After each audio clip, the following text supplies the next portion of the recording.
Good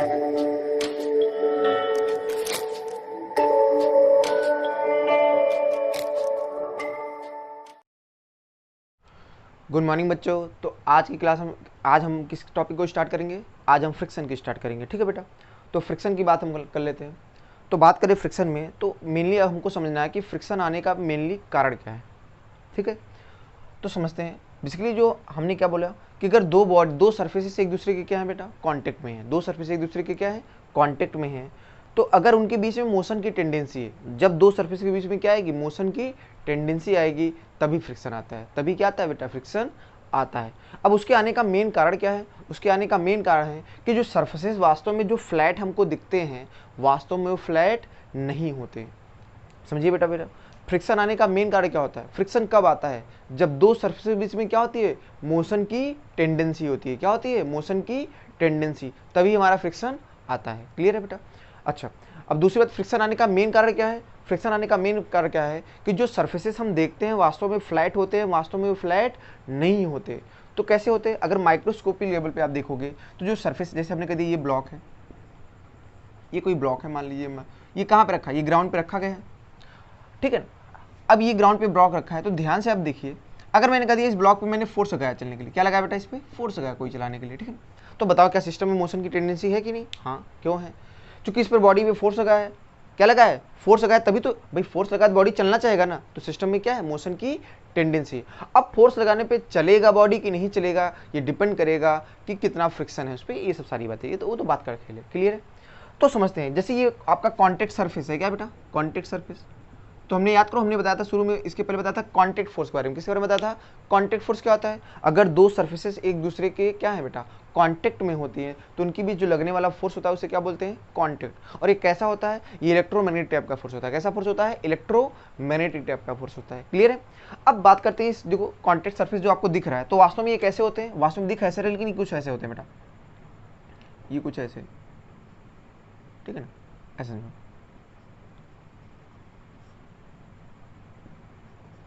ऐसे होते हैं। इधर इसका भी ऐसे होगा एक सिरा, और दूसरे वाले का भी क्या होगा बेटा, दूसरे वाले का भी ऐसे ही होता है। ठीक है ना, ऐसे कुछ दिख रहा है सबको? तो बेसिकली जो सर्फेसेस हम फ्लैट मानते हैं, वो फ्लैट होते हैं कि उनमें अप्स एंड डाउन होते हैं? ऐसे होते हैं कुछ टाइप का। अगर माइक्रोस्कोपी लेवल देखेंगे तो ये जो सर्फेसेस है जो आपको फ्लैट दिख रहे हैं, वो फ्लैट होते, ये कुछ ऐसे होते। तो बताओ, अगर ये जब मूव करेंगे, क्या करेंगे बेटा, समझो ये कॉन्टेक्ट पोर्शन है इसका, पहले वाले ब्लॉक का, और ये है दूसरे का।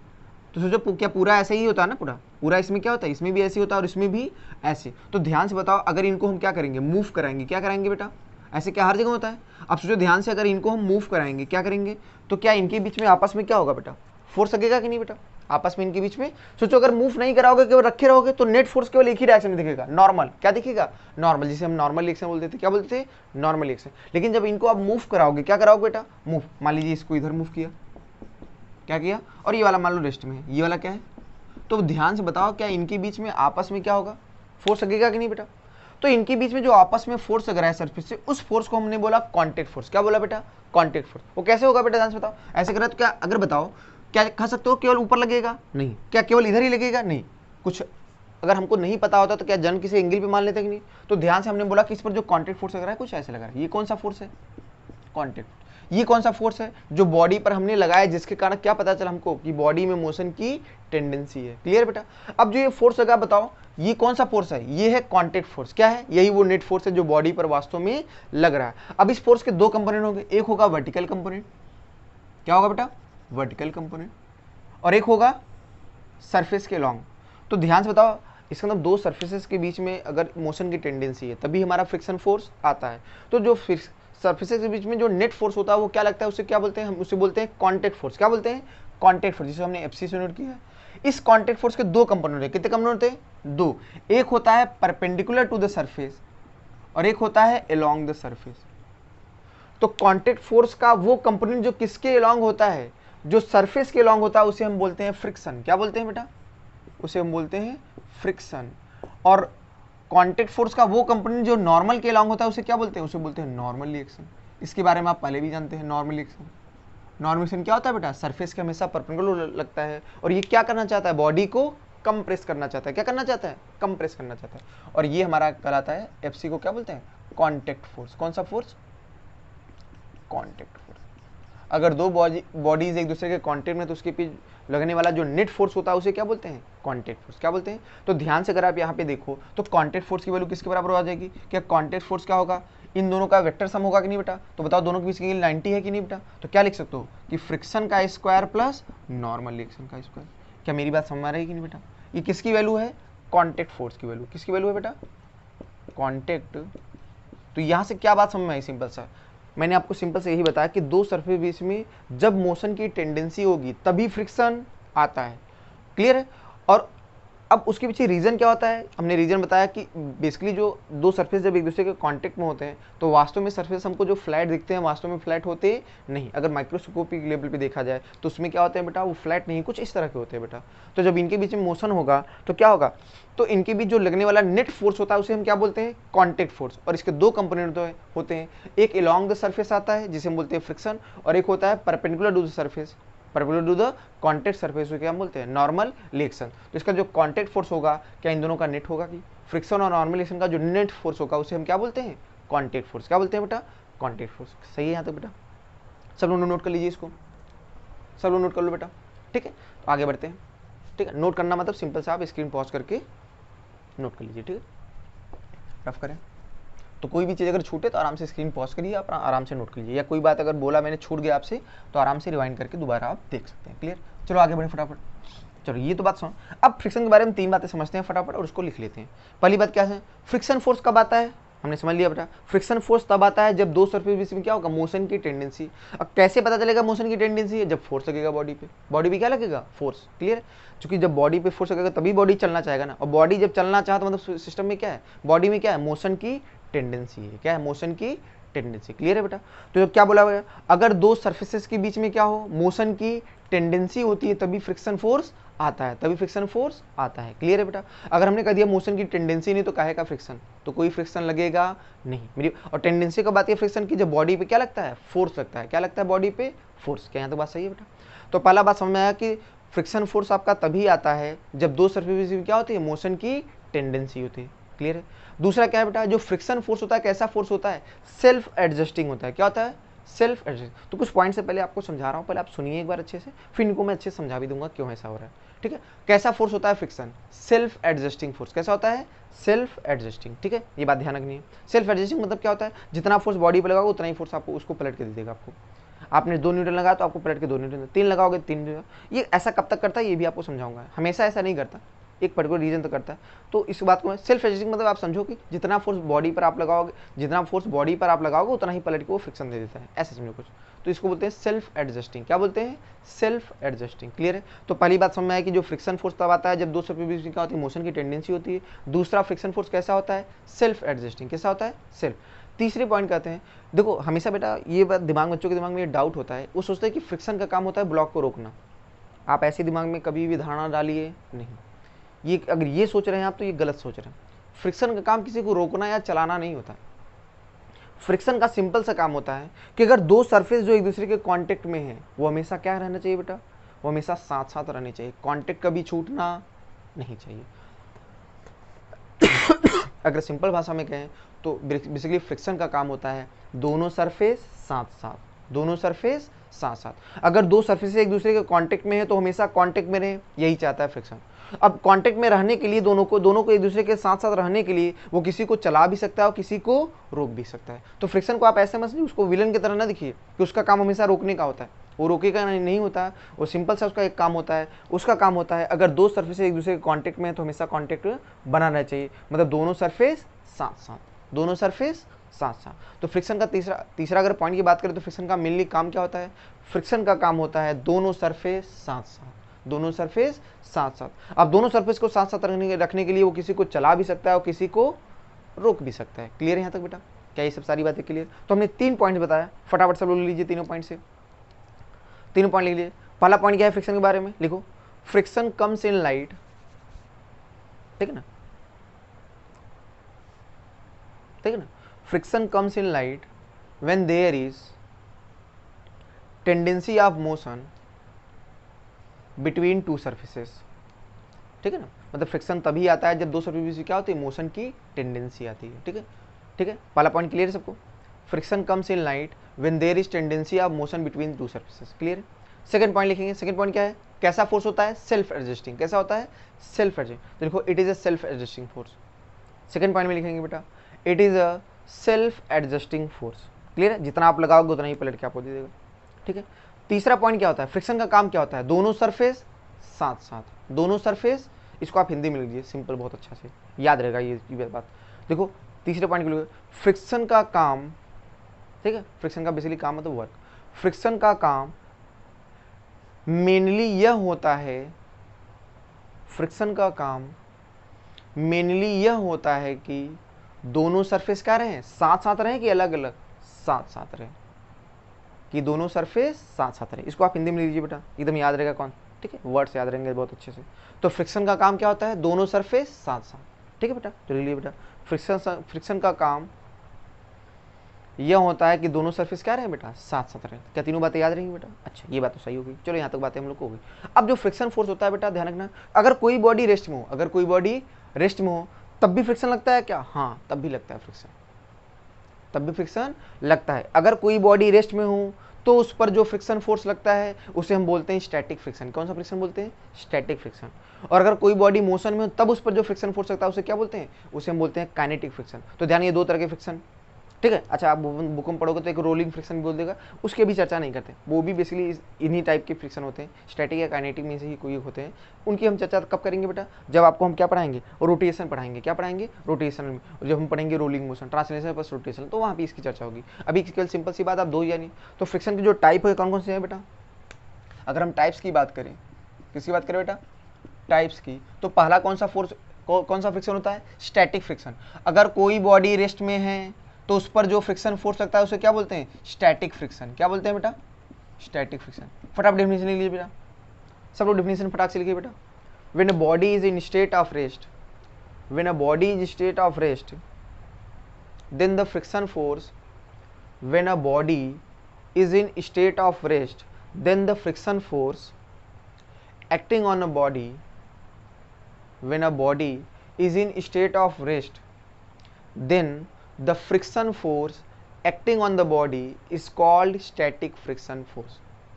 क्लियर है, मतलब अगर कोई बॉडी रेस्ट में है तो उस पर जो फ्रिक्शन फोर्स लगता है उसे हम क्या बोलते हैं, स्टैटिक फ्रिक्शन फोर्स। क्या बोलते हैं, स्टैटिक। तो बोला क्या क्या बेटा, इनके बारे में क्या बताया गया, स्टैटिक, क्या सबने लिख लिया बेटा, जिनका अगर छूट रहा है बेटा तो घबराने की जरूरत नहीं, सिंपल सा दोबारा आप रिवाइंड करके देख लीजिए, सारी बातें आपने, मैं 2 बार बोल चुका हूँ, ठीक है। तो स्टैटिक फ्रिक्शन क्या होता है, अगर कोई बॉडी रेस्ट में है तो उस पर जो फ्रिक्शन फोर्स लगता है उसे क्या बोलते हैं, स्टैटिक फ्रिक्शन।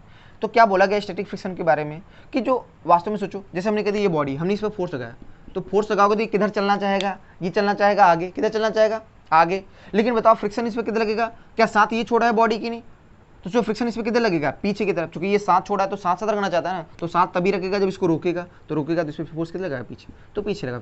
हम कौन से फ्रिक्शन की बात करें, रुका हुआ है कि मोशन में है, रुका हुआ है, तो ये बॉडी रेस्ट में है कि मोशन में है, रेस्ट में है, क्या है बेटा, रेस्ट में। तो ये जो फ्रिक्शन फोर्स लग रहा है इसे हमने कौन सा फ्रिक्शन बोला, इसको बोला स्टैटिक फ्रिक्शन। क्या बोला, स्टैटिक फ्रिक्शन, ठीक है। तो बताओ इस पर नॉर्मल एक्शन क्या लगेगा, ऐसे, इसका वेट mg क्या लगेगा, नीचे। क्या बात क्लियर है यहाँ तक बेटा। तो देखो बोला क्या गया है कि अगर बॉडी का क्या होगा, अगर नॉर्मल एक्शन जितना ज़्यादा बढ़ेगा फ्रिक्शन फोर्स की वैल्यू भी उतना ज़्यादा बढ़ेगी, उतना ही ज़्यादा बढ़ेगी। कौन सा, एक्चुअली स्टैटिक फ्रिक्शन फोर्स की बात नहीं कर रहा है, स्टैटिक फ्रिक्शन फोर्स की मैक्सिमम, मतलब लॉ क्या कहता है सिंपल सा, कि जो किसी बॉडी पर लगने वाला जो मैक्सिमम फ्रिक्शन फोर्स होता है वो डायरेक्टली प्रोपोर्शनल होता है normal action. Static friction force की जो मैक्सिमम वैल्यू होती है वो किसके डायरेक्टली, एफएस मतलब स्टैटिक फ्रिक्शन, एफएस मतलब स्टैटिक फ्रिक्शन, ठीक है। तो स्टैटिक जो फ्रिक्शन होता है उसकी जो मैक्सिमम वैल्यू होती है वो डायरेक्टली प्रोपोर्शनल टू क्या होती है, एन होती है। और इस प्रोपोर्शनलिटी को हटाते हैं तो एक कांस्टेंट आता है, क्या आता है बेटा, एक कांस्टेंट आता है जिसे हम बोलते हैं म्यू एस। क्या बोलते हैं, म्यू एस। अब ये म्यू एस क्या होता है बेटा, इस म्यू एस को कुछ और नहीं, इसे बोलते हैं coefficient of static friction, coefficient of static friction.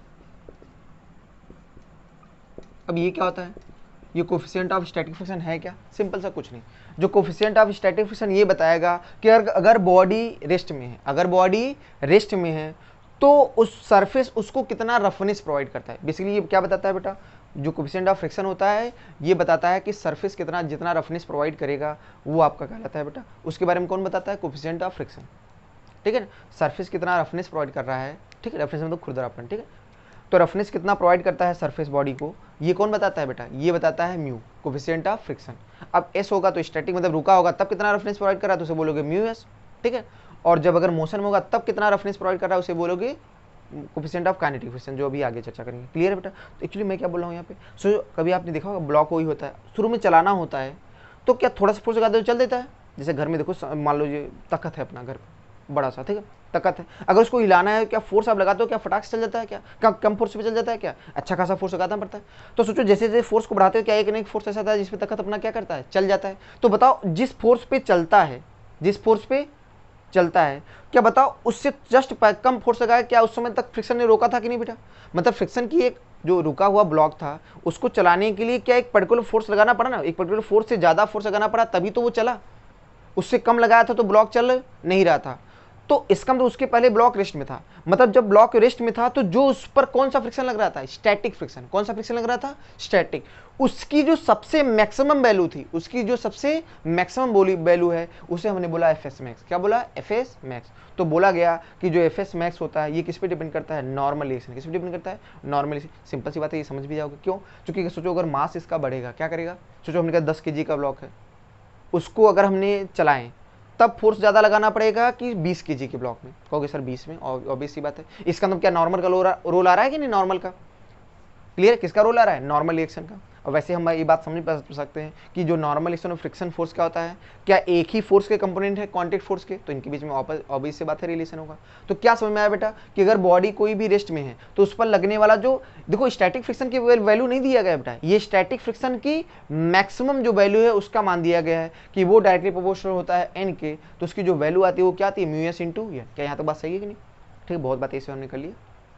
चलो इसके अंदर जो बॉडी अगर कोई भी रेस्ट, तो क्या समय आए, तो इसका मतलब जो स्टैटिक फ्रिक्शन होगा उसका मान कहां से कहां लाई करेगा बेटा, तो ध्यान रखना जो स्टैटिक फ्रिक्शन होगा उसकी वैल्यू 0 से लेकर कहां तक होगा, एफ एस मैक्स तक। सब पा बेटा, ये जो फार्मूला निकल के यहां से आया वो किसकी वैल्यू देगा, वो स्टैटिक फ्रिक्शन फोर्स की मैक्सिमम वैल्यू देगा। इसका मतलब स्टैटिक जो फ्रिक्शन फोर्स होगा वो 0 से लेकर मैक्सिमम के बीच में लाई करता है। यहाँ तक क्लियर है, समय आ गया बेटा सब।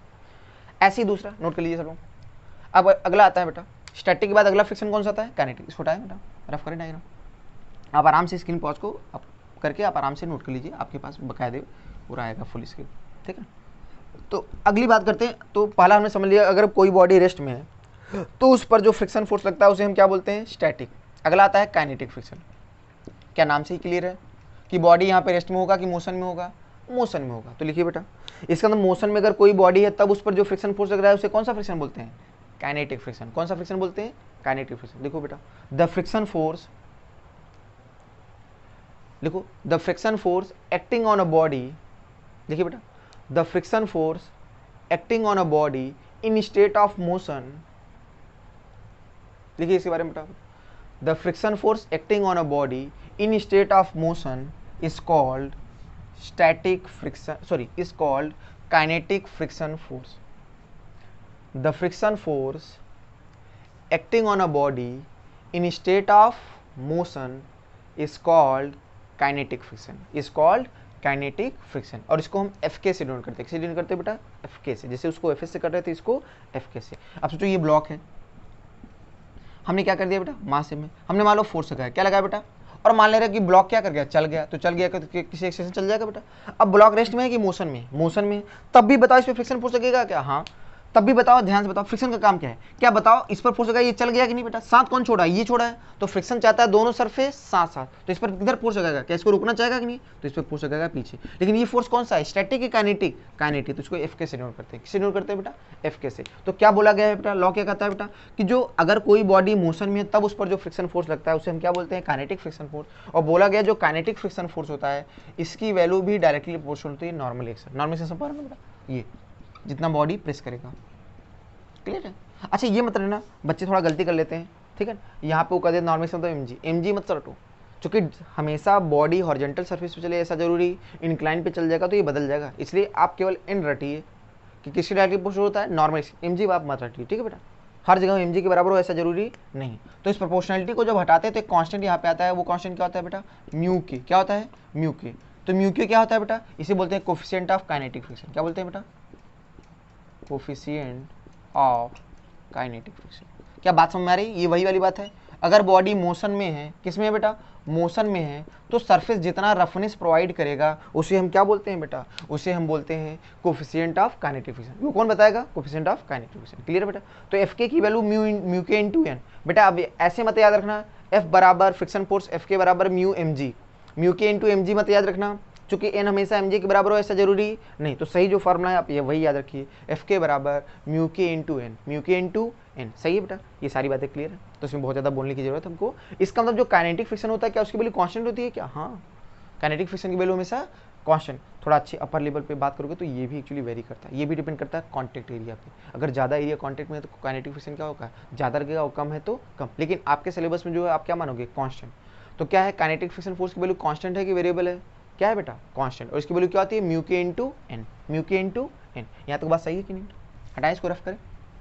अब थोड़ी सी बात आपको और चर्चा करता हूँ, एक प्रैक्टिकल तुमको बताता हूँ। अच्छा बात आया कि सर ये कैसे, सर ब्लॉक रेस्ट मोशन में है तो फिर फ्रिक्शन कैसे लग रहा है। शायद आपने इसका भी एग्जांपल अच्छे से देखा होगा, जो अपने जो ट्रक उर्क चलते हैं आपने देखा होगा कि नहीं बेटा। तो सोचो अगर उनके पहिए अपने या अपनी बाइक चला के खूब आओ 10-20 किलोमीटर चला के आओ, तो उसका पहिया जो छुए तो गर्म लगता है, क्या लगता है, गर्म। इसका मतलब क्या, फ्रिक्शन लगा हुआ है ना रोड से, उस पर फ्रिक्शन क्या है, लगता है, तभी तो गर्म हुआ है बेटा। और टायर्स में भी आपने देखा होगा ऐसे, जो बड़े बड़े ट्रक्स होते हैं बेटा, उनके जो टायर्स होते हैं देखो गर्म हो जाते हैं कुछ देर बाद। तो इसलिए क्या करते हैं, जो ट्रक वाले होते हैं कुछ देर चलने के बाद क्या रोक के अपना ट्रक उसमें पानी नहीं डाल देते या रेस्ट करते हैं बेटा, इसीलिए करते हैं, ठीक है। क्योंकि टायर्स क्या होते हैं, बहुत गर्म कर जाते हैं, तो वो पिघलने के भी खतरे रहते हैं बेटा बहुत ज़्यादा, ठीक है। तो इसलिए क्या करते हैं हम लोग वहाँ पे उसको प्रॉपरली आपने देखा होगा पानी उस पर छिड़कते रहते हैं हमेशा कुछ देर चलने के बाद, ठीक है। तो बिजली इसका मतलब अगर बॉडी मोशन में है तब भी उस पर फ्रिक्शन फोर्स लगेगा, और रेस्ट में है तब भी फ्रिक्शन फोर्स लगता है। तो जो रेस्ट वाले बॉडी पर जो फ्रिक्शन फोर्स लगता है उसे बोलते हैं स्टैटिक, और मोशन वाले बॉडी पर जो फ्रिक्शन फोर्स लगता है वो काइनेटिक। अब थोड़ी सी एक एक्टिविटी बताते हैं, आप सोचिए थोड़ा सा उसके बारे में। हमने कहा कि मान लो हमारे सामने क्या है बेटा, एक बड़ा सा मान लो अपना तख्त ही है, क्या है बेटा, तख्त ही। हमने उस पर फोर्स लगाया, शुरू में स्टार्ट किया जीरो से लगाना। जब बताओ कोई फोर्स नहीं लगाऊंगा तो कोई फ्रिक्शन रहेगा क्या, कुछ नहीं फ्रिक्शन, अरे काहे का मोशन की टेंडेंसी ही नहीं है। अब बताओ फोर्स हमने लगाना चालू किया, फोर्स बढ़ाना चालू किया धीरे धीरे, क्या फोर्स थोड़ा सा लगा दो क्या चल जाता है, क्या नहीं, क्या और ज़्यादा बढ़ाओ, फोर्स बढ़ाते हुए क्या एक नहीं ऐसा फोर्स आता है जिस पर वो चलना चालू कर देता है कि नहीं बेटा, जिस पर वो चलना। तो ध्यान से आप थोड़ा महसूस करना कि शुरू में चलाने जब बॉडी को चलाना होता था तब ज़्यादा फोर्स लगता है कि बॉडी जब चलने लगता है तब ज़्यादा फोर्स लगता है आपको।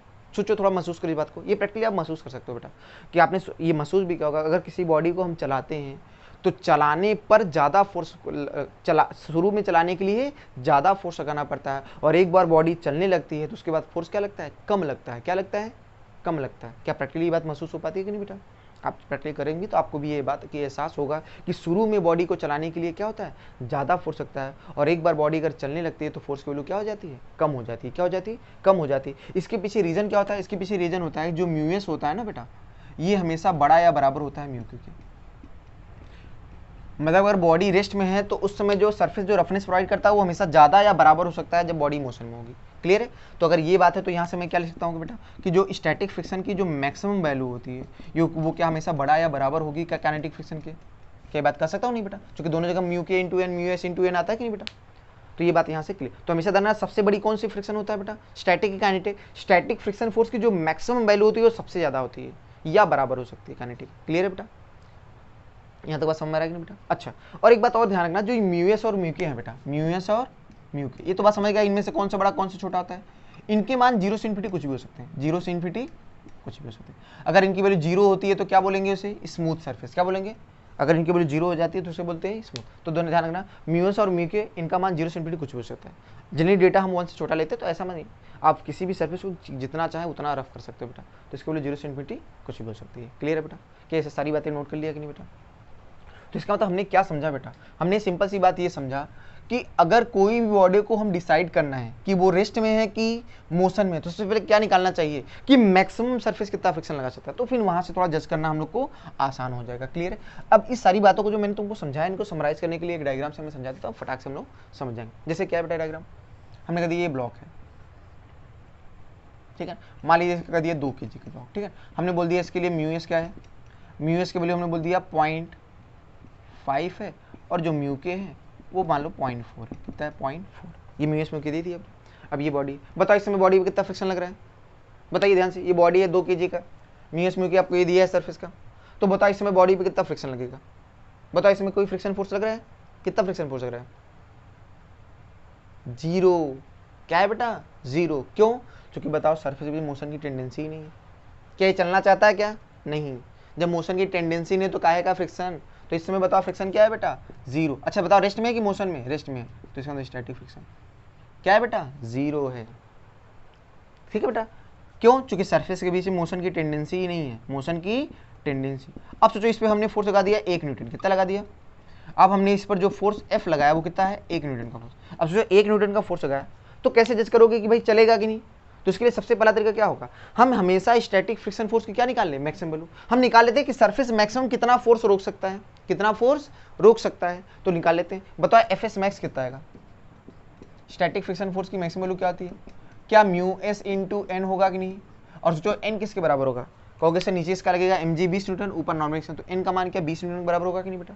तो बताओ म्यू एस कितना है? 0.5 इंटू एन की वैल्यू क्या 20 है, तो बताओ इसकी वैल्यू क्या 10 न्यूटन आई। इसमें क्या समझ में आया कि यहाँ पर जो स्टैटिक फ्रिक्शन फोर्स की मैक्सिमम वैल्यू क्या है? 10। हमेशा कभी भी मोशन किसी बॉडी का देखना है कि मोशन में रेस्ट हो, तो हमेशा कैसे जज करना बेटा?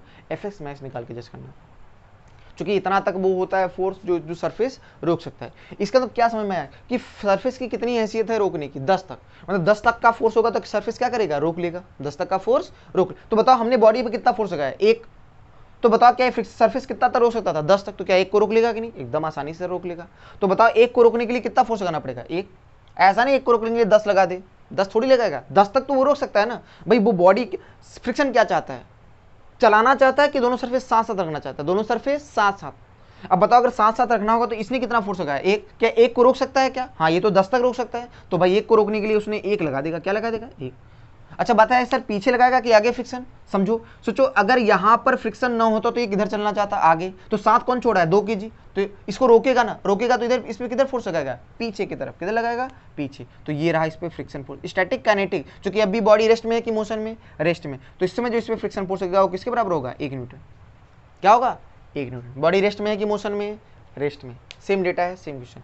क्लियर है बेटा? अच्छा अब हमने फोर्स और बढ़ा दिया, हमने कह दिया 2 से 5 कर दिया। कितना कर दिया? हमने कह दिया बॉडी पर फोर्स लगा दिया 5 न्यूटन। अब भी बताओ क्या होगा बेटा? क्या सरफेस 5 तक फ्रिक्शन रोक सकती है क्या? एकदम, क्योंकि हमने फोर्स लगाया 5। सरफेस कितना तक फोर्स रोक सकती है? 10 तक। तो क्या 5 को आसानी से रोक देगी? नहीं बेटा। तो 5 को रोकने के लिए कितना फोर्स लगाएगी? 5। अब समझ पा रहे हैं? इसमें बॉडी रेस्ट में कि मोशन में? क्या 5 ने 5 को बैलेंस किया? बॉडी रेस्ट में। तो इसका अंदर अब भी Fs की वैल्यू क्या होगी? 5 न्यूटन। अब समझ पा रहे हो मेरी बात? अब याद करो मैंने एक वर्ड यूज किया था, सेल्फ एडजस्टिंग। तो जितना हमने बॉडी पर फोर्स लगाया क्या फ्रिक्शन उसके बराबर ही होगा कि नहीं बेटा?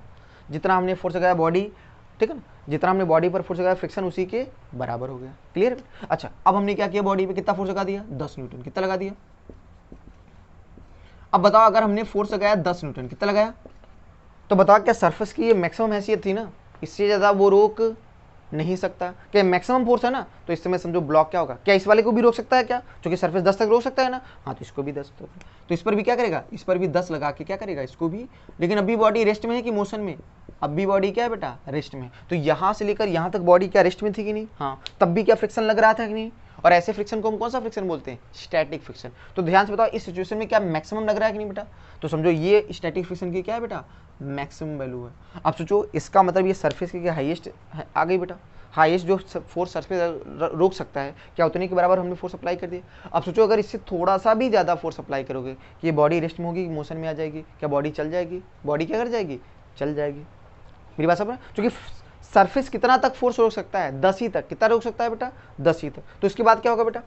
अब अगर तुमने फोर्स लगाया, अब अगर तुमने फोर्स इससे थोड़ा सा भी ज़्यादा बढ़ा दिया, हमने बोला फोर्स की वैल्यू 11 न्यूटन। कितना बोला? तो बॉडी रेस्ट में कि मोशन में? क्या यहाँ तक अभी यहाँ से लेकर यहाँ तक हर केस में बॉडी रेस्ट में थी कि मोशन में थी? रेस्ट में थी।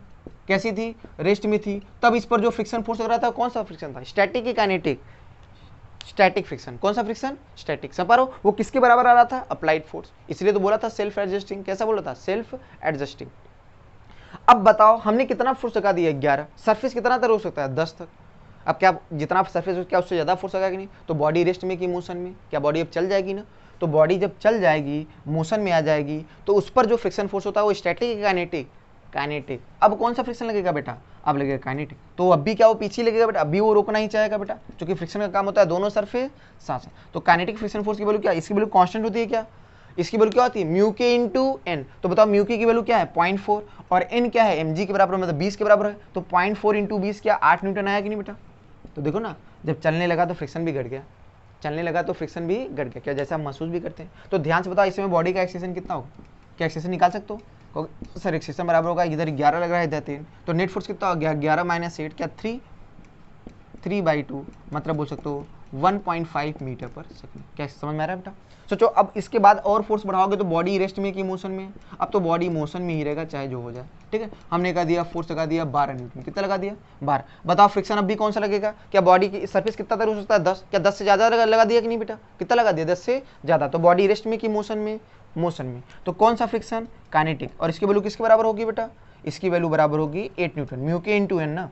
तो इसका ना बॉडी समय भी क्या होगा, इसका भी एक्सेशन होगा। तो बताओ इस समय बॉडी का जो एक्सेशन होगा कितना होगा बेटा? 12 में से 8 गया क्या 4, 4/2। क्या नेट फोर्स अपॉन मास ना, क्या 2 मीटर पर सेकंड। मेरी बात समझ रहे हो कि नहीं बेटा? तो क्या यहाँ से बात समझ में आ रही है बेटा? यहाँ से सिंपल सी बात यही समझ में आ रही है बेटा कि कभी भी अगर हमको जज करना है कि कोई बॉडी रेस्ट में है कि मोशन में है, किससे जज करना चाहिए? स्टैटिक फ्रिक्शन फोर्स की मैक्सिमम वैल्यू से कि काइनेटिक फ्रिक्शन फोर्स से?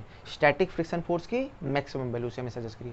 हमेशा सबसे पहले स्टैटिक फ्रिक्शन फोर्स की मैक्सिमम वैल्यू निकाल दीजिए, तो इससे ये अंदाजा लग जाएगा कि सरफेस मैक्सिमम कितना फोर्स रोक सकता है। और फिर उसके बाद जज करिए कि जो अप्लाइड फोर्स है उससे ज़्यादा है कि उससे कम है। अगर उससे ज़्यादा होगा तो क्या होगा बेटा? अगर उससे ज़्यादा है तो बॉडी चल जाएगी, मतलब काइनेटिक फ्रिक्शन, और उससे कम होगा तो बॉडी रुकी होगी। इसका कौन सा फ्रिक्शन? Static friction. और स्टैटिक फ्रिक्शन हमेशा किसके बराबर होता है? अप्लाइड फोर्स के। जितना हम बॉडी पर फोर्स लगाते हैं उतना ही स्टैटिक फ्रिक्शन फोर्स की वैल्यू होती है। क्या यहाँ तक बात क्लियर है सबको? फटाफट बेटा स्क्रीन पॉज करके ये सब सारी बातें नोट कर लीजिए, ठीक है। ये सब सारी बातें नोट कर लीजिए, ठीक है। रफ करते हैं हम। गुड बेटा, ठीक। अच्छा एफ जो यहाँ पे कैपिटल एफ है वो है अप्लाइड फोर्स। क्या है? अप्लाइड फोर्स, सही है। चलो आगे बढ़े, चलिए गुड। तो समझते हैं इस बात आगे। तो ये बात, अच्छा अब ध्यान से बताओ इसका मतलब क्या सीखा हमने यहाँ से क्या सीखा इन सब सारी बातों से? हमने तो यही सीखा ना कि जब क्या होना चाहिए बेटा, जब हमारा जो फोर्स होना चाहिए, क्या होना चाहिए? जो अप्लाइड फोर्स होना चाहिए किससे कम हो? ये स्टैटिक फ्रिक्शन फोर्स की मैक्सिमम वैल्यू से कम या बराबर होगा, कम या बराबर। तो बॉडी रेस्ट में कि मोशन में? तो बॉडी किस में होगी बेटा? Body is in rest, state of rest. Body is in state of rest. तो बॉडी हमारा क्या होगा बेटा? रेस्ट में होगा। अगर अप्लाइड फोर्स की वैल्यू स्टैटिक फ्रिक्शन की मैक्सिमम वैल्यू से कम या बराबर है तो बॉडी क्या होगा? रेस्ट में। अगर बॉडी रेस्ट में होगा तो उस पर जो फ्रिक्शन लगेगा कौन सा फ्रिक्शन होगा? क्या स्टैटिक फ्रिक्शन लगेगा? कौन सा फ्रिक्शन लगेगा? Static friction. तो फ्रिक्शन कौन सा लगेगा बेटा? स्टैटिक। क्या ये बात क्लियर है बेटा? तो यहाँ लिख दोगे स्टैटिक फ्रिक्शन। और इसको कैसे डिनोट करते हैं? एफ से। तो static friction acting on the body, क्या लिखेंगे बेटा? Static friction acting on the body, acting on the body. Clear है बेटा? क्या बातें क्लियर है सबको बेटा? अच्छा दूसरा केस क्या है बेटा? अगर हमने अप्लाइड फोर्स जो हमारा होगा वो स्टैटिक फ्रिक्शन की मैक्सिमम वैल्यू से क्या होगा? ज़्यादा। तो बॉडी रेस्ट में कि मोशन में? क्या बॉडी चल जाएगी कि नहीं बेटा? क्या चल जाएगी? बॉडी रेस्ट में होगा कि मोशन में? बॉडी मोशन में होगा। तो क्या लिखोगे बेटा? Body is in state of motion, state of motion. तो बॉडी आपका क्या होगा? मोशन में होगा। और बॉडी अगर मोशन में हो तो कौन सा फ्रिक्शन? स्टैटिक की काइनेटिक? कौन सा फ्रिक्शन? स्टैटिक की काइनेटिक? Kinetic friction. कौन सा फ्रिक्शन? तो क्या लिखोगे बेटा? Kinetic friction. मतलब क्या? एफ के acting on the body, kinetic friction acting on the body. तो बॉडी पर जो फ्रिक्शन लगेगा कौन सा फ्रिक्शन? काइनेटिक। यहाँ तक बात क्लियर? चलो ये बात तो सही है ना बेटा? अब चलो इसकी मदद से ग्राफ बनाते हैं। अब बताओ जो स्टैटिक फ्रिक्शन जो स्टैटिक फ्रिक्शन होता है उसकी वैल्यू क्या हमेशा अप्लाइड फोर्स के बराबर होती है? किसके बराबर होती है? अप्लाइड फोर्स के। तो चाहो तो यहाँ पे लिख दो बेटा कि जो स्टैटिक फ्रिक्शन होता है इसकी वैल्यू हमेशा किसके बराबर होती है? Applied force. किसके बराबर होती है? Applied force. और जो काइनेटिक फ्रिक्शन होता है इसकी वैल्यू कांस्टेंट होती है कि वेरिएबल? कांस्टेंट। किसके बराबर? म्यू के इनटू एन। म्यू के इनटू, क्या दोनों की बात समझ रहेगी नहीं बेटा? तो चलो ग्राफ बनाते हैं। अब ग्राफ हम किसी बीच बनाएंगे बेटा? फ्रिक्शन और अप्लाइड फोर्स, फ्रिक्शन और अप्लाइड फोर्स। हटाओ उसको बेटा।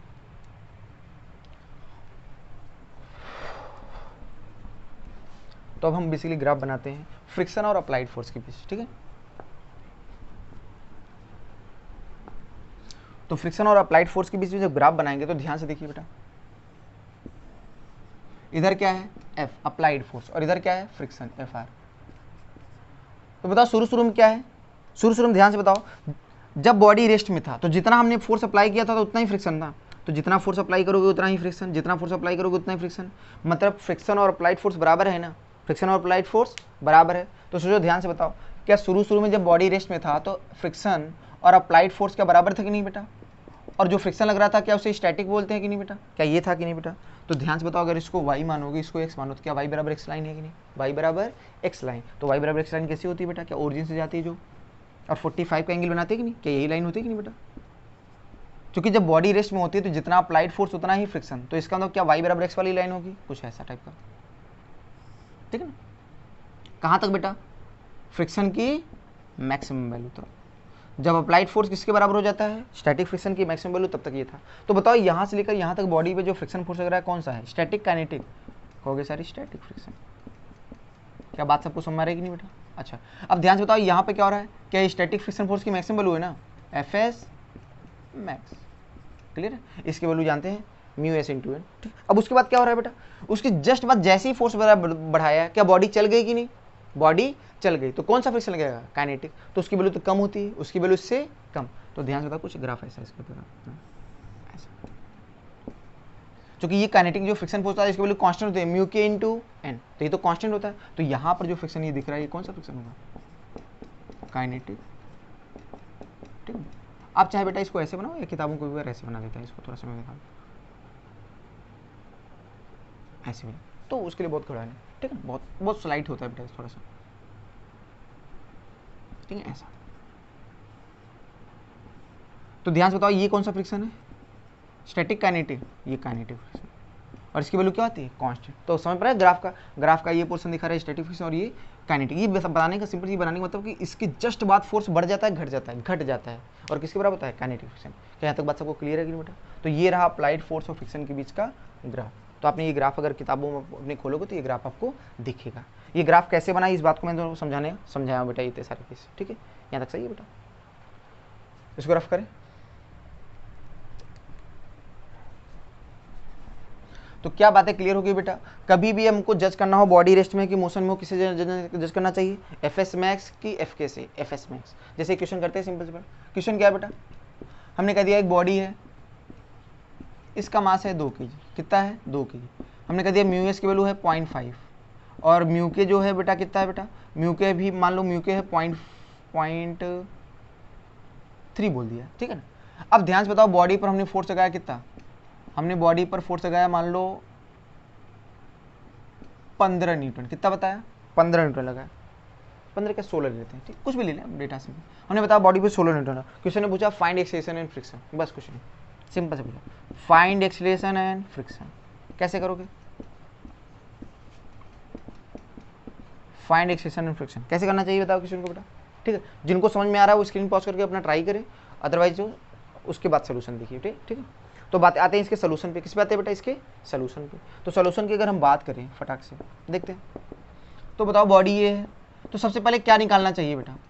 क्या हमको स्टैटिक फ्रिक्शन फोर्स की मैक्सिमम वैल्यू निकालना चाहिए कि नहीं बेटा? क्या वही जज करेगा कि बॉडी रुकेगी कि चलेगी? इसकी वैल्यू क्या आती है बेटा? क्या μs × n होता है, तो μs है 0.5 और n की वैल्यू क्या 20 के बराबर है, मतलब वो तो 10 न्यूटन है। इसका मतलब ये सरफेस कितना तक फोर्स हो सकता है? 10 न्यूटन। तुमने कितना फोर्स लगाया? 16। तो बॉडी रुकेगी, चल जाएगी, और चलेगी तो कौन सा फ्रिक्शन लगेगा? काइनेटिक। अब बताओ बॉडी किधर चलना चाहती है? आगे। तो साथ ये छोड़ा है ना, तो फ्रिक्शन इसको रोकेगा कि नहीं बेटा? तभी तो साथ रख पाएगा। तो इसका मतलब इससे कौन सा फ्रिक्शन लगेगा? काइनेटिक। और काइनेटिक की वैल्यू क्या होती है बेटा? म्यू के × n, और n का मान क्या 20 है, तो 0.3 × अलग से निकालो अगर कोई डाउट हो बेटा। एफ के का मान होता है म्यू के है 0.3 × n का मान क्या है 20, तो कितना आ गया? 6 न्यूटन। इसका अंदर ये फोर्स कितना है? 6 न्यूटन। फ्रिक्शन कितना है? Kinetic 6 Newton. कैसे जज किया बेटा? क्योंकि जो स्टैटिक फ्रिक्शन फोर्स की मैक्सिमम वैल्यू है 10, और जो फोर्स हमने अप्लाई करा है 10 से ज़्यादा कि 10 से कम? 10 से ज़्यादा। तो सरफेस क्या रोक पाएगा इसको? क्या सरफेस तो 10 से तो 10 ही तक रोक सकता है ना, तो उससे ज़्यादा तुमने फोर्स लगा दिया, तो ये चल जाएगा। और चलेगा तो कौन सा फ्रिक्शन लगेगा? Static, kinetic? काइनेटिक। तो काइनेटिक की वैल्यू क्या होती है? म्यू के × n, मतलब 6 न्यूटन। तो अब बताओ इसमें बॉडी का जो एक्सेलेरेशन होगा क्या ए बोल दो कि नहीं? तो बताओ एक्सेलेरेशन की वैल्यू क्या आएगी? तो कहोगे सर नेट फोर्स, तो इधर 16 लग रहा है उधर 6, तो नेट फोर्स कितना होगा? 10/2। कितना आ गया एक्सेलेरेशन की वैल्यू? 5 मीटर/सेकंड। मेरी बात समझ रहा है बेटा सबको? कैसे करना चाहिए? सबको समझ रहा है बेटा? तो इसका मतलब जहाँ पे एक्सेलेरेशन कितना है ये है, और फ्रिक्शन कौन सा लग रहा है? Static, kinetic? काइनेटिक वैल्यू कितनी है? 6 न्यूटन। तो ये रहा बेटा इसका आंसर, ये रहा इसका आंसर। क्लियर है सबको? रफ करूँ फटाफट, देखिए रफ्तार से। क्या ऐसे क्वेश्चन हो जाएंगे टाइम पास? हटाओ इसको, ठीक है। तो ऐसे आसान आसान क्वेश्चन हो जाएंगे ना टाइम पास बेटा, तो फटाफट आराम से स्क्रीन पॉज करके आप नोट कर लिया कर, रफ करो बेटा, ठीक है। तो ये आसानी से आपको हो जाएगा। चलो अगले क्वेश्चन पे आते हैं। अगला क्वेश्चन क्या है, एक और देख लेते हैं सिंपल, बस इसके बाद नहीं करेंगे आप इसको। इस तरह क्वेश्चन हमने कह दिया ये बॉडी है, मान लो इसका मास बोलते हैं 5 kg, कितना है 5। हमने इस पर फोर्स लगाया मान लीजिए 20 न्यूटन, कितना लगाया 20 न्यूटन, ठीक है। एफ एस मैंने बोल दिया 0.6 और एफ के बोल दिया 0.5, क्लियर है बेटा, ठीक है। अब ध्यान से बताओ, क्वेश्चन में सेम वही पूछा है, find acceleration and friction, question लिखिए सब, फाइंड एक्सेलरेशन एंड फ्रिक्शन, ठीक है। तो रफ्तार करते हैं, सोल्यूशन पे आते हैं, फटाफट आप लोग भी सॉल्व कर लीजिए। तो बताओ कैसे सॉल्व करेंगे बेटा, सिंपल, सबसे पहले क्या निकालोगे, एफ एस मैक्स, उसी से जज करते हैं। तो बताओ एफ एस मैक्स कितना होगा, mu S into N, mu S क्या है 0.6 और एन का मान क्या, एम जी मतलब 50 है कि नहीं बेटा, तो कितना आ गया 30 न्यूटन आया कि नहीं बेटा। इसका मतलब सरफेस कितना मैक्सिमम हो सकता है 30, कितना हो सकता है 30 तक। तुमने कितना लगाया है 20, कितना लगाया है, तो बताओ क्या 20 रोक लेगा कि नहीं बेटा, क्योंकि सरफेस 30 तक का फोर्स हो सकता है, तो 20 को तो आसानी से रोक देगा। तो मतलब बॉडी रेस्ट में कि मोशन में, रेस्ट में। तो बताओ 20 को रोकने के लिए कितना फोर्स लगाएगा बॉडी, क्या 20 ही लगा देगा कि नहीं बेटा। तो इस समय बॉडी रेस्ट में है कि मोशन में, इस समय बॉडी हमारी क्या है बेटा, रेस्ट में है। किसमें है बेटा, रेस्ट में। तो इस समय बॉडी पर जो फोर्स लग रहा है वो कौन सा फोर्स है, स्टैटिक की काइनेटिक फ्रिक्शन, स्टैटिक फ्रिक्शन हो रहा है। और बॉडी का एक्सेलेरेशन क्या है 0, तो आंसर होगा एक्सेलेरेशन का मान क्या है 0, और जो फोर्स लग रहा है वो कौन सा लग रहा है, स्टैटिक फ्रिक्शन फोर्स, ठीक है। उसकी वैल्यू है 20 न्यूटन। तो ये रहा इसका आंसर। क्या समझ में रहा बेटा, कैसे क्वेश्चन हो जाएंगे टाइम पास आसानी से, ठीक। चलो तो रफ करें इसको बेटा, आराम से नोट कर लीजिए, ठीक। इसी में सोल्यूशन भी बता दिया आपको, ठीक है। आप उसके बाद रखिए ये डायग्राम बना के आप सॉल्व करिएगा, ठीक है। रफ करो। अब थोड़े से और अच्छी वैरायटी करते हैं बेटा, नो, ठीक है, थोड़े से और अच्छे। अगला हमने कह दिया अगला क्वेश्चन, अगला क्वेश्चन क्या है, मान लो बॉडी है, मास बोल दिया 2 kg, कितना है 2 kg, ठीक है। 1-2 करते हैं वैसे। हमने कह दिया इधर से फोर्स लगाया 20 न्यूटन, कितना लगाया 20 न्यूटन, कितने एंगल पे 37। इधर से बॉडी पर फोर्स लगा कितना बेटा 50 न्यूटन, कितने एंगल पर 53।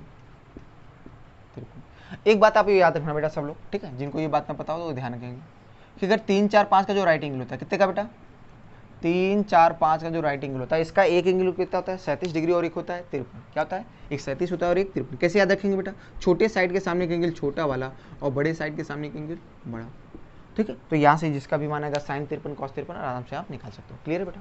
क्वेश्चन में आपसे क्या पूछा है, यहाँ पे म्यू एस म्यू के दे दूँ बेटा, अच्छा म्यू दे दूँ, अगर म्यू में दे दिया तो समझ पा रहे हो ना, वही म्यू एस भी और वही म्यू के भी, क्या बराबर भी हो सकते हैं ना एकदम, वो तो डेटा का खेल है जो मैंने दिया, ठीक है। तो आपसे क्वेश्चन में पूछा है find acceleration and friction, find acceleration and friction, same question. वो डेटा सब लोग नोट कर लीजिए बेटा, ठीक है, ये डेटा सब लोग नोट कर लीजिए, ये ध्यान रखते रहिए कि 3, 4, 5 का जो राइट एंगल होता है इसका एंगल 37 होता है और एक क्या होता है 53। क्वेश्चन है find acceleration and friction, find acceleration and friction, rough करें इसको बेटा, चलो करो। तो आते हैं सोल्यूशन पे फटाफट, किस पे आते हैं बेटा, चलो।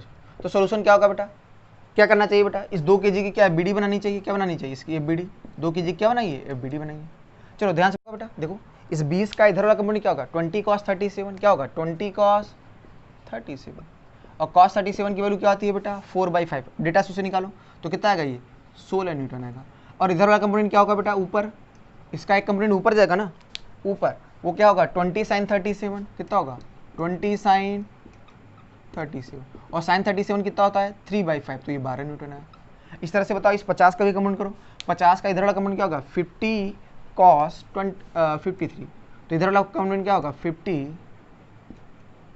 cos 53, और cos 53 क्या होता है 3/5, तो ये 30 आया, कितना आया। और इधर से जो लगेगा कंपाउंड क्या ये ऐसे होगा कि नहीं बेटा, तो वो कितना होगा 50 sin 53, और sin 53 कितना 4/5, तो कितना होगा 40 न्यूटन। क्या समझ रहा है बेटा, क्या हमने हर फोर्स के कंपोनेंट तोड़ लिया कि नहीं। अभी भी 2 फोर्स लगेगा, कौन सा, एक इसका वेट mg नीचे लगेगा जो 20 न्यूटन, और ऊपर क्या लगेगा नॉर्मल रिएक्शन। क्या यही सारे फोर्स है कि नहीं बेटा, देख लो सारे फोर्स हमने दिखा दी, बॉडी को हॉरिजॉन्टल और वर्टिकल कंपोनेंट में तोड़ दिया। अब ध्यान से आप देखिए, तो नॉर्मल रिएक्शन किसके बराबर होगा, ऊपर कौन कौन से फोर्स लग रहे हैं, देखो ध्यान से, ऊपर लग रहा है 12 और n, देखो ना ये 12 वाला भी लग रहा है और n भी, ये दोनों किधर लग रहे हैं ऊपर, और नीचे की तरफ कौन सा फोर्स लग रहा है, नीचे लग रहा है एक 20 और एक कौन सा लग रहा है ये 40। तो ध्यान से बताइए क्या लिखोगे 12 + n वर्टिकल, भाई अगर बॉडी क्या है बेटा ध्यान से बताओ। अब क्या वाई डायरेक्शन में कोई चल रहा है बॉडी? नहीं, तो एक्स में ही चल रहा है ना बेटा। अगर चलने की टेंडेंसी होगी, मोशन टेंडेंसी, तो एक्स में ही होगी ना, तो वर्टिकल फोर्स बैलेंस होनी चाहिए नहीं बेटा। तो वर्टिकल फोर्स बताओ कितना होगा? कहोगे सर 12 प्लस एन, और डाउनवर्ड फोर्स कितने हैं? ये 40 और ये 20, तो क्या 60 हो जाएगा कि नहीं?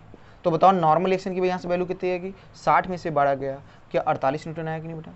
तो नॉर्मल एक्शन, चूंकि बिना नॉर्मल एक्शन के हम फ्रिक्शन की मैक्सिमम वैल्यू निकाल नहीं सकते, तो नॉर्मल एक्शन को पता चल गया। अगर नॉर्मल एक्शन पता है तो बताओ एफ एस मैक्स कितना आएगा? इसके बाद देखिए एफ एस मैक्स कितना आएगा बेटा? क्या वो होता है म्यू इंटू एन होता है कि नहीं? तो म्यू है 0.5 और एन है 48, तो कितना आ गया? क्या 24 न्यूटन आया कि नहीं बेटा? इसका मतलब सरफेस मैक्सिमम कितना फोर्स रोक सकता है? 24 तक। तुमने कितना लगाया बताओ? इधर लग रहा है 30 आगे की तरफ, और वो भी 16, तो 30 और 16 मिला के कितना टोटल लग रहा है? क्या 46 न्यूटन आगे की तरफ लग रहा है? कितना लग रहा है आगे तरफ? 46। तो बॉडी रेस्ट में कि मोशन में? मोशन में। क्यों? क्योंकि सरफेस 24 तक रोक सकता है और आपने कितना लगा दिया आगे की तरफ? 46 न्यूटन। इसमें बॉडी रुकेगा कि चल जाएगा? चल जाएगा।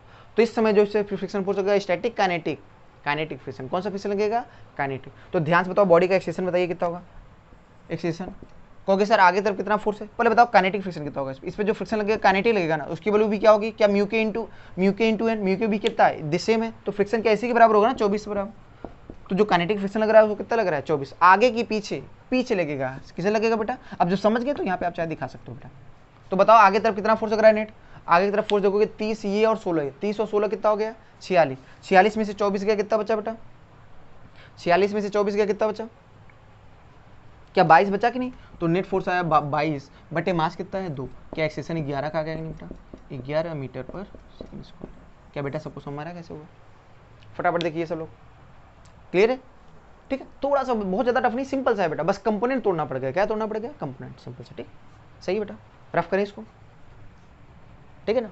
तो थोड़ा आप ध्यान रखिए, कंपोनेंट तोड़ना देख लीजिए, हॉरिजॉन्टल वर्टिकल फोर्सेस बैलेंस करके नॉर्मल एक्शन निकाल लीजिए, इससे एफएक्स मैच पता करिए, फिर देखिए कि जो हॉरिजॉन्टल में जो फोर्स लग रहा है वो इससे ज़्यादा है कि कम। ज़्यादा होगा तो चल जाएगा, कम होगा तो नहीं चलेगा, और चल जाएगा तो इससे निकाल लीजिए, तब जो फ्रिक्शन फोर्स लगेगा काइनेटिक लगेगा। क्लियर है बेटा? तो इस तरह से क्वेश्चन को करना सीखिए आप, रफ करें, ठीक है? आराम से इसको नोट कर लीजिए, स्क्रीन पॉज करके आप आराम से नोट करके फिर आगे बढ़ते हैं।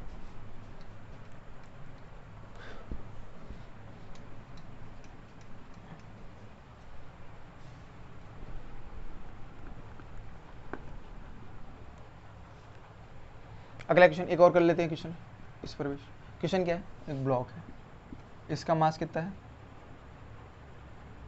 मान लो मैंने कह दिया 4 kg, कितना है? 4 kg, ठीक। ऐसे इधर फोर्स लगाया 20√2 न्यूटन, कितने एंगल पर? 45 के एंगल पर, ठीक है। और इधर से फोर्स कितना लगा? इसको 5 ले रहा हूँ, ठीक है, 5 में। इधर से जो फोर्स लगाया वो कितना लगाया? 50 न्यूटन, कितने एंगल पे? 37 के एंगल पे। क्लियर है? और म्यू एस और म्यू के आपका, अच्छा यहाँ डेटा दे रहा हूँ म्यू एस और म्यू के। चलो म्यू एस की वैल्यू है मान लो 0.5 और म्यू के कितना है? 0.4। आपसे क्या पूछा है क्वेश्चन में? क्वेश्चन में आपसे पूछा है find friction and acceleration, friction and acceleration, same question. फटाफट स्क्रीन पॉज करके खुद से ट्राई करिए बेटा सब लोग, उसके बाद सोल्यूशन देखिए, खुद से ट्राई करिए उसके बाद ही सोल्यूशन देखिए बेटा, ठीक। चलो आते हैं बेटा सोल्यूशन। तो क्या इसके बीडी बनाएंगे कि नहीं बेटा? अब बताओ 5 kg कौन कौन से फोर्स करें? तो ध्यान से पहले इस पे आ जाओ, ये 20√2 है, तो इसका इधर वाला कंपोनेंट क्या होगा? 20√2 cos 45, और cos 45 क्या 1/√2 होता है, तो इधर कंपोनेंट क्या 20 आया कि नहीं बेटा? ऐसे इधर वाला कंपोनेंट क्या होगा इसका? इधर वाला कंपोनेंट होगा 20√2 sin 45, और sin 45 भी 1/√2, तो √2 से √2 कैंसिल, इधर भी आएगा 20 न्यूटन। क्या हमने इसके कंपोनेंट तोड़ लिए कि नहीं बेटा? ऐसे बताओ इसके भी कंपोनेंट, 50 का इधर कंपोनेंट क्या होगा? 50 cos 37, 50 cos 37, और cos 37 कितना होता है बेटा? 4/5, तो इधर आ गया 40 न्यूटन। और इधर वाला कंपोनेंट कितना आएगा बेटा? 50 sin 37, और sin 37 कितना होता है? 3/5, तो इधर वाला कंपोनेंट कितना आएगा बेटा? 30 न्यूटन। कितना आ गया? 30। अब बताओ इसका वेट mg 50 न्यूटन क्या नीचे की तरफ लगेगा, और नॉर्मल एक्शन ऊपर की तरफ। क्लियर है बेटा? तो क्या फोर्सेस बैलेंस करना चाहिए हॉरिजॉन्टल वर्टिकल? तो चलो वर्टिकल फोर्स बैलेंस करते हैं, हॉरिजॉन्टल वर्टिकल फोर्स बैलेंस करेंगे। तो वर्टिकल फोर्स बैलेंस करिए बेटा, कितना आएगा बताओ? ऊपर फोर्स लग रहा है n और 20, n और 20, और नीचे फोर्स कौन कौन सा लग रहा है? एक तो 50 लग रहा है और एक 30, 50 और 30 80, तो n की वैल्यू कितना आ गई बेटा? क्या 60 न्यूटन आ गया? तो नॉर्मल एक्शन यहाँ पे कितना आ गया? 60। तो अगर नॉर्मल से पता चल गया तो बताओ एफ एस मैक्स कितना होगा? फ्रिक्शन फोर्स की मैक्सिमम वैल्यू कितनी हो सकती है स्टैटिक फ्रिक्शन की? तो क्या 0.5 इंटू 60, 0.5 इंटू 60, क्या 30 न्यूटन आया कि नहीं बेटा? इसका मतलब क्या समझ में आया कि सरफेस मैक्सिमम कितना फ्रिक्शन रोक सकता है? 30 न्यूटन। कितना रोक सकता है बेटा? 30 न्यूटन। हमने जो बॉडी पर फोर्स लगाया कितना लगाया? 40 और 20 60, 40 भी आगे लग रहा है और 20 भी आगे लग रहा है ना, तो टोटल कितना फोर्स आगे लग रहा है 60। क्या हमने जो फोर्स लगाया 30 से ज़्यादा कि 30 से कम? 30 से ज़्यादा। तो बॉडी रुकेगी, चल जाएगी, चल जाएगी। तो बॉडी अगर चल गई तो कौन सा फ्रिक्शन लगा? Static, kinetic? काइनेटिक। समझ पा रहे हो बेटा? अच्छा क्यों, कैसे डिसाइड किया? पीछे सोचो, बॉडी किधर चलना चाह रही थी? आगे। तो साथ ये छोड़ रही है ना बेटा, तो क्या करेगा फ्रिक्शन? इसको रोकना चाहेगा, दोनों सरफेस साथ साथ रखना चाहेगा ना, तो इसमें फोर्स किधर लगाएगा? पीछे। तो एफ के का मान यहाँ कितना, तो यहाँ पे कौन सा फ्रिक्शन लगेगा? काइनेटिक। तो एफ के की वैल्यू क्या होगी? Mu K into N. Mu के कितना है? 0.4। और नॉर्मल एक्शन किसके बराबर है बेटा? नॉर्मल तो हमने निकाला है 60 के, किसके बराबर है? 60। ऐसे मत करना 50 न्यूटन, नॉर्मल उसके बराबर होता है, देखना ध्यान रखना। तो कितना होगा? 6 चौंग 24, तो 24 न्यूटन है। अब मेरी क्या बात समझ में आ रही तुम लोग को बेटा? क्यों मैं बोल रहा था कि एन रटो, friction value mu into N रटो, म्यू इंटू एम जी मत रटो, चूंकि यहाँ पे देख लो सब गलत हो जाता है अगर ऐसे करते। तो बताओ ये बॉडी का एक्सटेंशन कितना होगा? क्योंकि सर आगे लग रहा है 60 और पीछे कितना लग रहा है फ्रिक्शन? 24, तो 60 माइनस 24 का यही नेट फोर्स होगा। और बटे मास, मास कितना है? 5। तो वैल्यू बताइए कितना आएगा लगभग? तो 60 में से 24 का कितना बेटा? ठीक है, तो ये आया बेटा, और 36 अपॉन 5, ठीक। तो लगभग ये आया। एक्सटेंशन वैल्यू कितना आएगी बेटा? 535 7.2 मीटर पर, क्या 7.2 मीटर पर सेकंड स्क्वायर आ गया? नहीं समझ पा रहे हो? तो इस तरह से क्वेश्चन करें। तो बस ध्यान रखना, क्वेश्चन बहुत टफ नहीं है, बस कंपोनेंट आप तोड़िए, वर्टिकल फोर्सेस बैलेंस करके नॉर्मल एक्स निकाल लीजिए, वहाँ से जज कर लिए कि फ्रिक्शन फोर्स की मैक्सिमम वैल्यू क्या है। फिर देखिए कि बॉडी पर हॉरिजॉन्टल जो फोर्स लग रहा है वो मैक्सिमम से ज़्यादा है कि कम है। ज़्यादा है तो चल जाएगा, चलेगा तो काइनेटिक लगेगा, और रेस्ट में है तो रुका होगा तो इक्वेशन 0 होगा। क्लियर? तो स्टैटिक लगेगा। हटाएं इसको बेटा, रफ करें।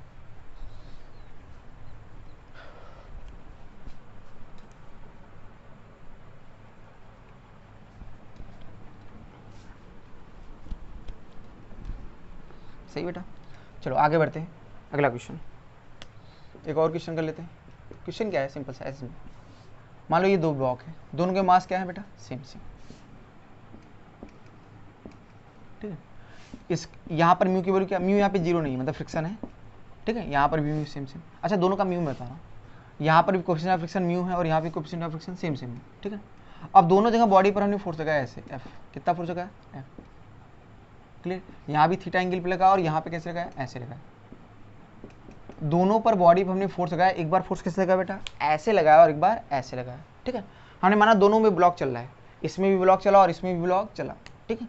तो यहाँ पर एक्सेशन मैंने बोला A1 है, क्या है बेटा? A1। और यहाँ पर बॉडी का एक्सेशन क्या है? A2। क्वेश्चन में आपसे पूछा था, 4 ऑप्शन दिया था A1 A2 में रिलेशन के बारे में। पहला क्या दिया था? A1 बराबर A2। दूसरा B पार्ट क्या था बेटा? A पार्ट ये था बेटा, B पार्ट क्या था? A1 बड़ा होगा A2 से। C पार्ट क्या था? A1 छोटा होगा A2 से। और D पार्ट होगा बेटा नन ऑफ दिस। कौन सा होगा? इनमें से एक ऑप्शन सही है बेटा, बताइए कौन सा सही होगा? भाई तुम्हारे पास कितनी बॉडी है? 2। क्या दोनों का मास सेम सेम है? दोनों को सेम कोएफिशिएंट ऑफ फ्रिक्शन भी दोनों का सेम है, मतलब सरफेस एक तरह से रफनेस प्रोवाइड करेगा। दोनों पे सेम फोर्स अप्लाई किया, एक पे फोर्स कैसे लगाया बेटा? इधर की तरफ लगाया, और एक पे फोर्स ऐसे लगाया, दिख रहा है आपको, सेम एंगल पे। तो बताना होगा कि किसका एक्सेशन ज़्यादा होगा। दोनों का एक्सेशन सेम होगा कि एक का ज़्यादा होगा एक का कम? कौन सा ऑप्शन सही है? सोचो 2 मिनट, ठीक। फिर सोल्यूशन देखिए बेटा, 2 मिनट सोचिए आप, ठीक। स्क्रीन पॉज करके फिर सोल्यूशन देखिए बेटा। तो इसी बेसिकली इसका आंसर क्या होगा बेटा? सिंपल सा। इसका सबसे अच्छा एग्जांपल बताओ, आपने देखा होगा, जैसे तख्त ही अपना एग्जांपल जो लिया था हमने। तो जो तख्त होता है, जब तख्त को आप ऐसे आप मूव कराते हो, ऐसे जब मूव कराते हो तब ज़्यादा फोर्स लगता है कि उसको पकड़ के ऐसे ले जाते हो? महसूस करो थोड़ा। जब आप ऐसे फोर्स लगाते हो बॉडी को चलाने के लिए तब आपको फोर्स ज़्यादा लगाना पड़ता है, लेकिन जब सोचो उसको पकड़ के ऐसे लेकर आते हो तो फोर्स कम लगना होता है, फ्रिक्शन फोर्स कम लगता है, तो आपको कम फोर्स लगाना पड़ता है। क्या लगाना पड़ता है? कम फोर्स। तो उसके पीछे लॉजिक क्या है? सिंपल सा लॉजिक क्या है बेटा?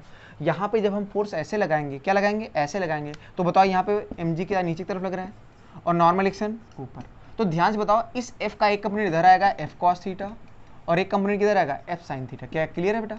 तो ध्यान से बताओ, नॉर्मल एक्शन यहाँ पर किसके बराबर हो गया? इस वाले केस में, इस वाले केस में जो नॉर्मल एक्शन होगा वो बराबर होगा mg माइनस क्या? f sin theta. तो नॉर्मल रिएक्शन बढ़ा कि घटा? इस वाले केस में जब फोर्स हमने ऐसे लगाया तो नॉर्मल रिएक्शन बढ़ा कि घटा? घट गया। देखो ना, f sin थीटा से घट गया, तो यहाँ पे नॉर्मल रिएक्शन घटा। और जो नॉर्मल रिएक्शन घटेगा तो फ्रिक्शन भी घटेगा। फ्रिक्शन घटेगा तो चलाने के लिए ज़्यादा फोर्स कम फोर्स कम फोर्स।